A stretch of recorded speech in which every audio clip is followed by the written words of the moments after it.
Primero saludar a toda la gente que está con nosotros, igualmente a Marco Tulio y Puerto, toda una institución acá en Guatemala en el deporte, desde luego que vino de su natal Colombia, finales del primer lustro de los años 90, y pues con su deporte que manejó allá como primero en fila el ciclismo, pero acá en Guate está el fútbol y entonces vamos a arrancar, porque la plática originalmente está establecida para platicar de la Vuelta a Guatemala y así lo vamos a hacer.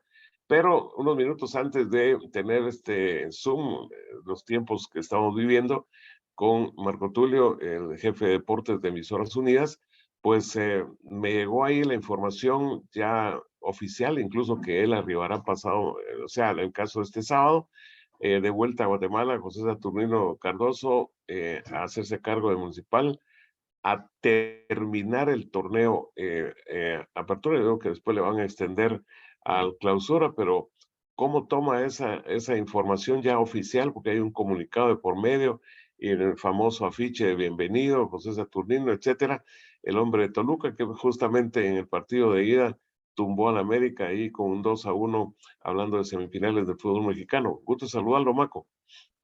Hola Gustavo, qué placer, un abrazo para usted, para José Pablo y para todos los queridos seguidores de este espacio tan bonito. Bueno, en mi tierra se suele decir cuando tantas cosas pasan como esta, que es un poco curiosa y un poco realmente llamada la inquietud y a que la gente no lo crea, pero que es una realidad, es que en las tierras de Macondo todo es posible. En la tierra de Gabriel García Márquez, que bien lo decía en Los 100 años de soledad, todo puede pasar. Entonces no nos debe extrañar nada. Entonces no se sale de la lógica. Si es porque le tiene una deuda, porque le tiene una deuda. Si es porque quedó pendiente, porque quedó pendiente. Como la quiera poner Municipal, sencillamente esto no nos debe extrañar que ocurra en Municipal, en parte en el fútbol guatemalteco y en definitiva todo es válido. ¿Se acuerda de Cordero? A Cordero lo sacaban, a Cordero lo echaban y otra vez volvía a ser Cordero el técnico del equipo municipal. Así que no tiene nada de raro, no es nada realmente extraño. Cardoso hizo lo que pudo, estuvo muy cerca de lograr el título, posiblemente con este equipo, porque tampoco es que el resto sean de marcar una enorme diferencia, pues lo puede hacer funcionar y el equipo también pueda llegar a la final, que lo podía hacer Torres Servín también, creo yo. Entonces, esto es una cuestión de irregularidad total de los equipos. Aquí nadie puede levantar la mano que está sobrado. Los técnicos caen bien, regular o mal. Cuando llegó Torres Servín ya lo habían echado. Cuando llegó Saturnino Cardoso la primera vez, con bombos y platillos lo recibieron. Esta vez la mitad dirá que más o menos y la otra mitad sencillamente dice hagan lo que quieran porque en Municipal hacen lo que quieren y como quieren y juegan con la afición. Me parece un chiste, pero al final de pronto se le da porque esto es el fútbol, Gustavo. Así es y aquí no nos debe extrañar nada. Sí, yo uso una frase desde hace algún tiempo que Guate es Guate, el país que usted ya conoce muy bien. Pues aquí pasa de todo, hasta las cuestiones que uno podría considerar como inverosímiles. José Pablo, antes de que nos metamos de lleno, así como se dice a fondo, como el fondo que tengo en el lago de Atitlán, una zambullida por ahí con el ciclismo con Maco, pues, ¿qué te parece eso que te contaba también del retorno de José Saturnino Cardoso, el histórico goleador del equipo de Toluca, pero que ya cerrando casi su 12º año como técnico todavía, como se dice, nequis en cuanto a títulos? ¿Qué tal? Sí, pues bueno, ¿Qué tal a Marco Tulio y Puerto? ¿Y qué tal a todos? Un gusto saludarlos, acompañarlos una vez más aquí en Contacto Deportivo. Eh, Guatemala es Guatemala, ¿verdad, Gustavo? En muchos aspectos somos un país de oportunidades de alguna forma y parece que nos gusta romper récords, a veces para bien, a veces para mal. Eh, Hay muchas cosas que parecen impensables en algún momento, sin embargo, aquí lo hacemos posible. Y creo que es parte de Municipal, no le han salido las cosas, no ha hecho un buen torneo, ha sido muy irregular, eh, ha sido muy duro, pienso yo, para Torres Servín el hecho de ser el primer técnico mexicano y ni siquiera haber terminado la temporada para la cual fue contratado, porque ni siquiera terminó un torneo. Vaya manera de representar de alguna forma a su país en toda la historia del club, en el caso de Municipal. A mí me gustaría preguntarle a Marco Tulio, aprovechando el espacio, que nos pudiera él comentar qué le ha parecido este torneo, el arranque. Municipal tiene 19 puntos, pero tiene básicamente los mismos que Shinabajul, por ahí está Sheila, por ahí está Guastatoya. Es porque Municipal está jugando mal, este torneo es muy parejo, ha sido mucha irregularidad de todos. ¿Cómo lo califica? ¿Cómo lo considera Marco Tulio y Puerto?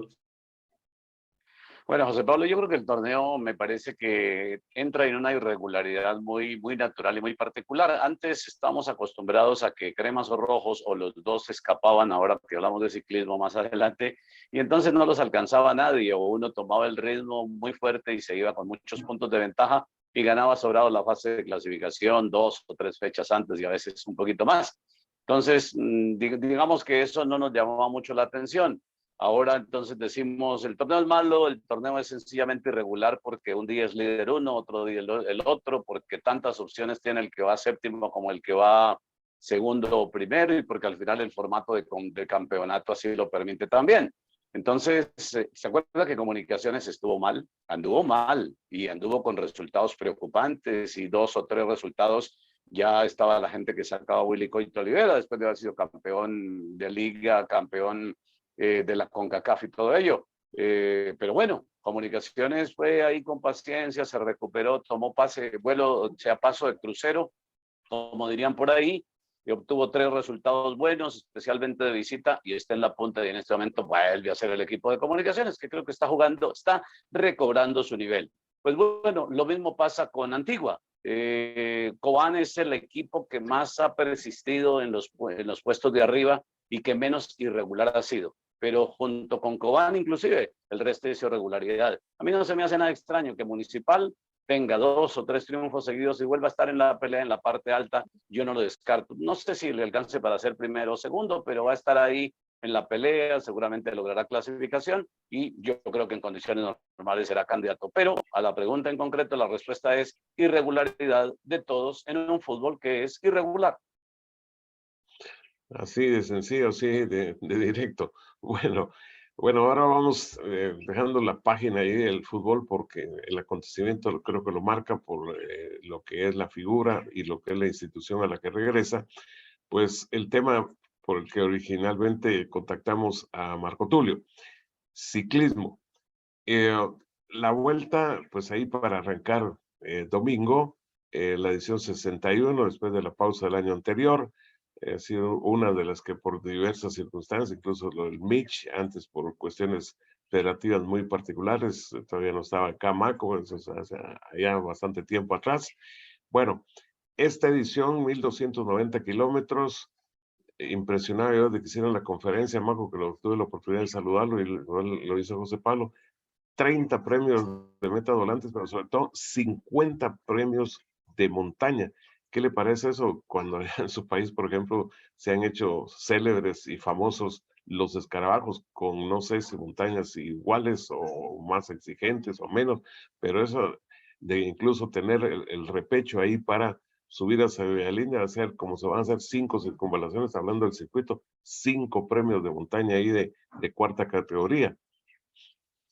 Bueno, Gustavo, en primer lugar me gusta su fondo. Ese fondo tiene un mensaje muy bonito porque mucho de lo que puede pasar en la vuelta, y ojo, en esencia, con una etapa reina, la que sale de Santa Lucía, va a bordear ese lago espectacular de Atitlán, para mí uno de los puntos más lindos que he conocido en mi vida, y algo que realmente sobre lo cual cada vez que voy cerca, o por lo menos tengo la oportunidad de ir a alguno de los pueblitos que bordean ese lago, doy fe de que definitivamente es una auténtica maravilla.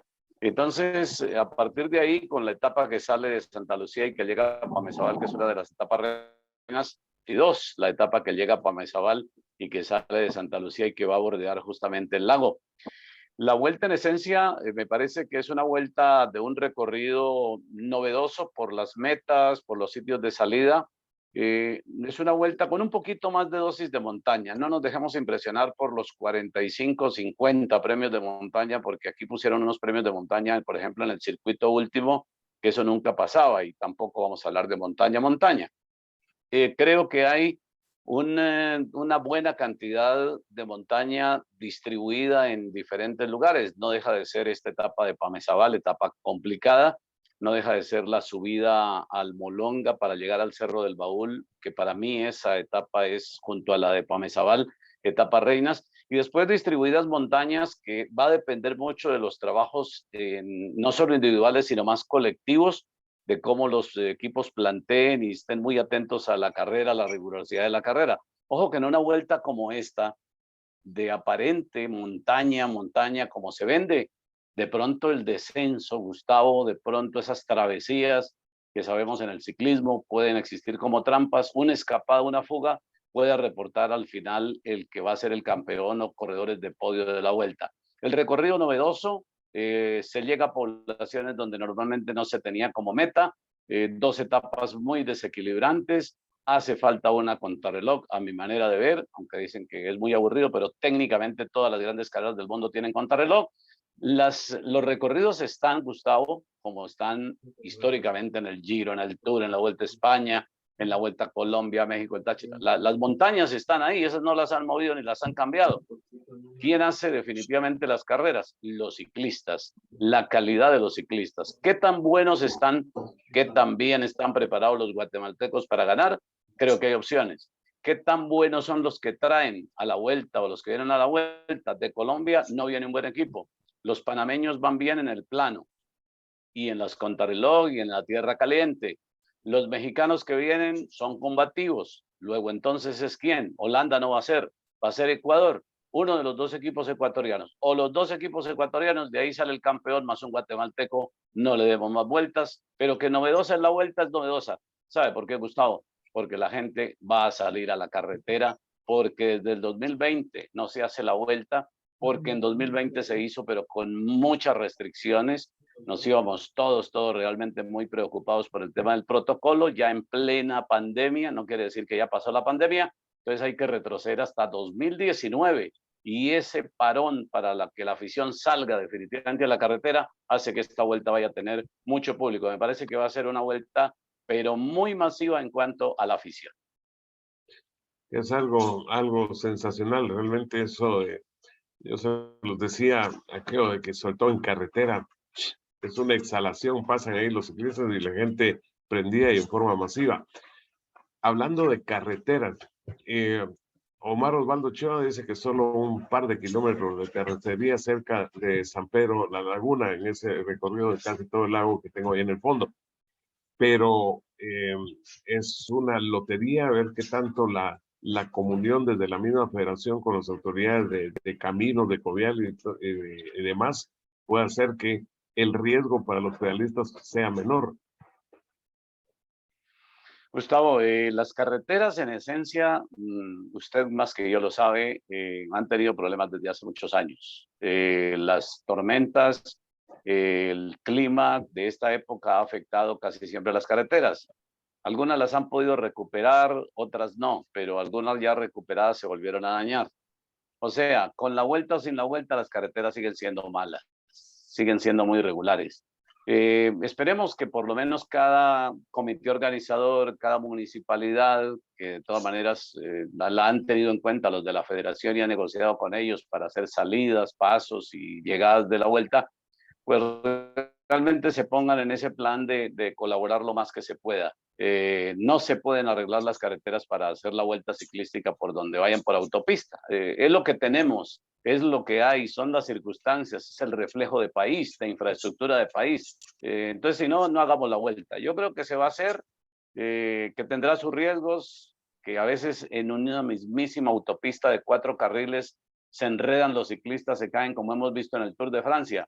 La mayor cantidad de caídas del Tour de Francia es en las famosas glorietas, en esos rompoints, en esas curvas y contracurvas que hay, de corredores súper experimentados, de las cosas que pasan en los grandes pelotones. Entonces yo no me concentraría tanto en el problema de las carreteras porque es que no hay más y por ahí hay que pasar. Más bien que sea una organización muy certera en cuanto a los vehículos en contravía, vehículos que nada tienen que ver, que haya muchísima disciplina en ese sentido, que haya disciplina de los motociclistas que van en la caravana, de quienes conducen los autos de la caravana.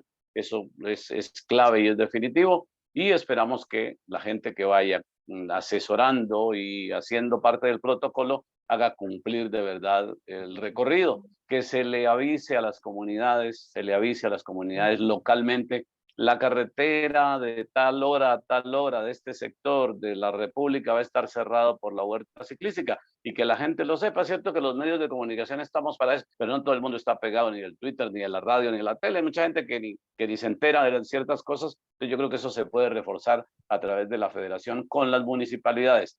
Pero que las carreteras van a ser un problema siempre, yo creo que va a ser siempre porque el tema es infraestructura global y el clima lo que afecta. Primero Dios, salvamos una vuelta sin percances, Gustavo. Ojalá, como se dice, así sea.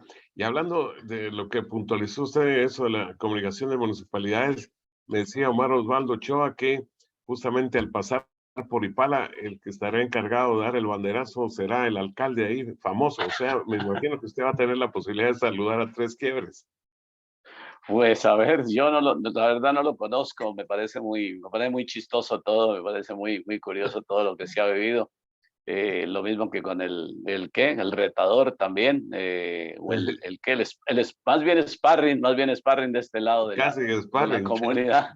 Sí, entonces, bueno, sí, yo creo que las municipalidades son clave, Gustavo, en esto, en la organización, en que la gente se entere, en que haya orden en las llegadas, en que haya buen colorido, de que eso que vemos en San Pedro, Zacatepeque, San Marcos, que hemos visto en Esquipulas, Palo Gordo, y que lo van copiando, porque esto de las imágenes que se van multiplicando y ahora con todo esto que realmente es tan global, cada municipalidad y cada comité organizador quiere hacerlo más bonito, y ya no es solo San Pedro, Zacatepeque, San Marcos, que era la meta más colorida de todas en la vuelta, ¿no? Ya cada una es tan original, cada uno se organiza a su manera y entrega bonitos recibimientos. Yo creo que en ese sentido la gente va a estar muy comprometida con ello. Lo mismo que las salidas van a tener mucho calor humano para cada una de las etapas de la vuelta, así esperamos.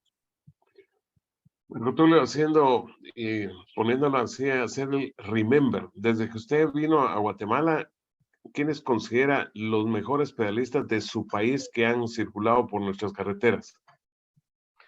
Bueno, bueno, hay uno que es el de Corredor Henao, que vino aquí, fue protagonista de la vuelta y después integró equipo ciclístico europeo. Creo que han venido corredores interesantes, por ejemplo, Ismael Sarmiento, un corredor muy bueno, quizá no trascendió tanto a nivel internacional, pero fue un corredor destacado. En su momento Gregorio Ladino, Julio César Rangel, Patarroyo, después vinieron pues una serie de corredores como Rincón, por ejemplo, que ganó también la carrera. Ha venido pues el grupo de, bueno, Oscar Sevilla. Oscar Sevilla es un corredor que digamos trajo la mejor imagen en su momento, un corredor español de alto calibre. Lástima, un corredor que perfectamente pudo haber metido su nombre aquí en el palmarés glorioso de la Vuelta a Guatemala, pero encabezaría la lista, ¿no? No fue campeón, pero encabezaría la lista él de los buenos. Por cierto, Sevilla es un corredor español de origen, pero que se radicó los últimos años en Colombia y se dedicó a correr por equipos colombianos y todo ello, pero no cabe duda que es así como la figura emblemática después de muchos años de venir aquí a la vuelta. Colombia ha traído corredores, en las primeras décadas venía con lo mejor, los mejores ciclistas, época de Rubén Darío Gómez, de Pablo Hernández, de José Patrocinio Jiménez, o sea, todas esas estrellas eran los mejores ciclistas de Colombia y venían aquí. Después venían corredores de segundo nivel, han venido equipos de tercera, y yo diría que equipos hasta de refuerzos hasta de cuarta categoría, para decirlo así sinceramente. Últimamente no han venido grandes equipos, ojalá vuelvan buenos equipos colombianos o algún equipo bueno que los hemos tenido recientemente, pero con alguna figura. Ahora, la cosa ha cambiado, Gustavo, por una razón.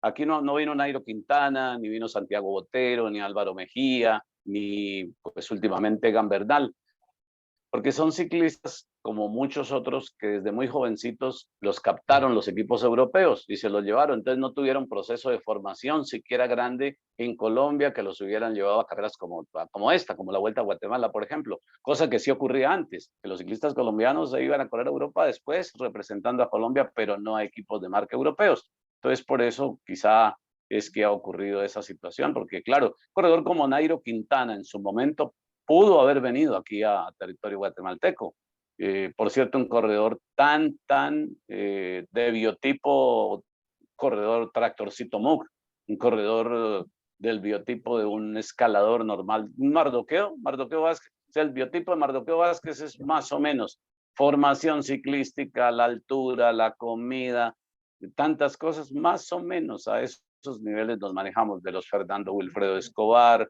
de los Fermín Méndez, corredor pequeño, livianito, de esos también. Higuita, por ejemplo, el colombiano, corredor pequeño.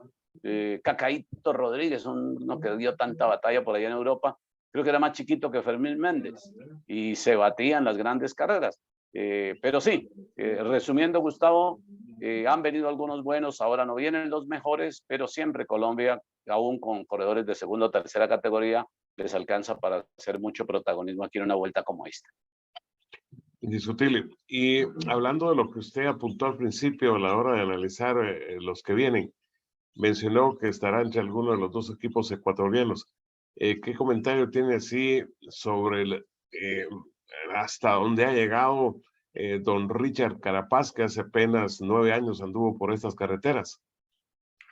Eso es muy bonito y es realmente hasta agrada, Gustavo, porque yo lo recuerdo mucho a ese muchacho cuando vino, guardamos algunas notas, fotografías y nos acordamos del cuando vino, que era un chico normal, jovencito, con ilusión de trascender, después de haber comenzado su carrera ciclística con tanta dificultad en su original Carchi, de la historia de la bicicleta, de su papá, de su mamá, del campo, de todo, que identifica mucho, por ejemplo, a los pueblos de Occidente aquí en Guatemala. Tiene mucha identidad, mucha empatía. Le alegra a uno, sinceramente, que un corredor que vino aquí y que forjó sus primeras pedaladas también en la Vuelta a Guatemala, pues haya trascendido tanto a nivel internacional. Para mí es uno de los mejores corredores de los últimos 10 años con diferencia. Nadie gana el Giro, se lo regalan. Nadie es protagonista de un Tour de una Vuelta a España como lo es Richard, y además en carreras del ciclo olímpico también o en mundiales. La verdad es que de los últimos años y entre todos los años, las 60 vueltas a Guatemala, uno de los ciclistas más emblemáticos es Richard Carapaz, el ecuatoriano, no cabe duda. Así que es un orgullo haber contribuido también un poco a la formación de un corredor de tanto talento, de un país tan afín como Guatemala, porque siempre lo recalco, si hay un país en el mundo que sea muy parecido en todo el sentido de la palabra, en lo geográfico, lo humano, las culturas, tantas cosas, es Ecuador. De allá es el chico Richard Carapaz, como lo es un marchista, que usted lo sabe, Jefferson Pérez también, que por cierto es muy admirador de nuestro campeón Eric Barrón. Efectivamente. Bueno, en eso de análisis que usted lo hace con profundidad y por lo tanto lo de la pregunta, ¿quiénes integrarían su top 5 de corredores de Guatemala desde el 94 que vino para acá hasta este momento? Está interesante la pregunta. Pues por ser campeones, el top 5 tengo que meterlo inicialmente con Fernando Wilfredo Escobar, Alberto Fermín Méndez. Yo no alcancé a ver a Roberto Nova, no lo vi.